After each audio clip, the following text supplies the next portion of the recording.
Guys, welcome back to my YouTube channel. आज म तपाईहरुको माझ पुनः 2000D क्यामेरा लिएर आइसकेको छु अनबक्सिङको लागि 2000D.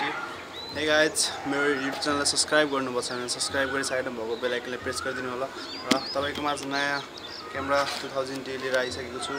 अब यो अनबक्सिङ गर्छु र तपाई यसको अनबक्सिङ भिडियो लिएर आएको छु. अनबक्सिङ भिडियो हेर्नु होला र साइडमा भएको बेल आइकन प्रेस गर्नु र अहिलेसम्म मेरो YouTube च्यानललाई सब्स्क्राइब गर्नुभएको छैन भने सब्स्क्राइब गरिदिनु र केही सल्लाह सुझाव छ भने र 2000D को बारेमा केही जिज्ञासा छ यसको बारेमा केही जान्न चाहनुहुन्छ भने कमेन्ट गर्नु होला. सो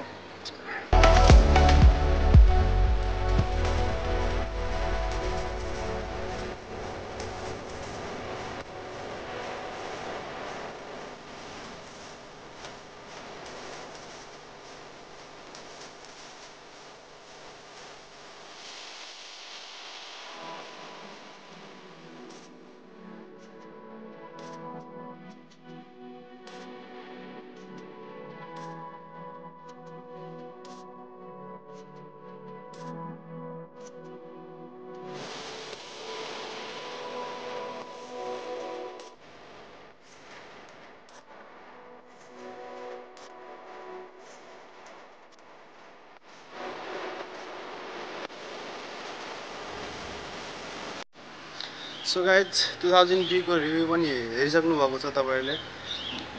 2000D को रिभ्यू देखेको छु. अब योबाट चाहिँ यो चाहिँ के को लागि हो, कस्तो खालको क्यामेरा हो भन्ने कुरा कतिको जिज्ञासा छ कमेन्ट पनि गर्नु होला. कस्तो खालको क्यामेरा हो यो चाहिँ एउटा नर्मल युजको लागि, बिगिनरको लागि हो, नर्मल युजको लागि हो. यसले चाहिँ भ्लगिङ गर्न चाहिँ गाह्रो हुन्छ किनभने यसमा चाहिँ फिल्म डिस्प्ले छैन.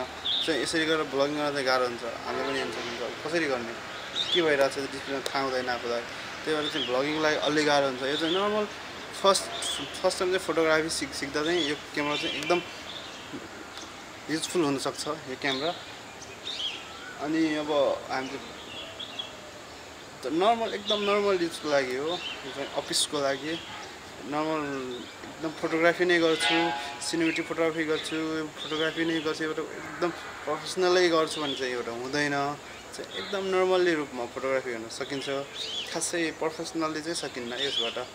त्यसैले यो चाहिँ नर्मल युजरको लागि र बिगिनरको लागि फर्स्ट यो सिक्नको लागि चाहिँ एकदम बेस्ट क्यामेरा हो. त्यसैले सस्तो र भरपर्दो पनि क्यामेरा हो. यो हामी जस्तो सानो युट्युबरको लागि नि हुन्छ. यो एकदम आफैले कन्टेन्ट क्रिएट गर्ने, आफै बनाउने, आफैले यसबाट भिडियो खिच्दा चाहिँ एकदम राम्रो हो.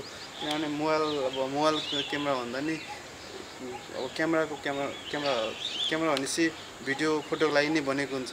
त्यसकारणले यसको फोटो भिडियो एकदम बेस्ट हुन्छ. र म यसबाट नि भिडियो गरेर फोटो खिचेर देखाउने छु तपाईहरुलाई. So keep watching my video. अब नेक्स्ट सेसनमा यसको केही नबुझेको छ भने कमेन्ट गर्नु होला. नेक्स्ट पार्ट नै आउँछ. तपाईको के कमेन्ट गर्नुहुन्छ त्यही अनुसारको भिडियो नेक्स्ट पार्टमा आउनेछ. So bye bye, take care.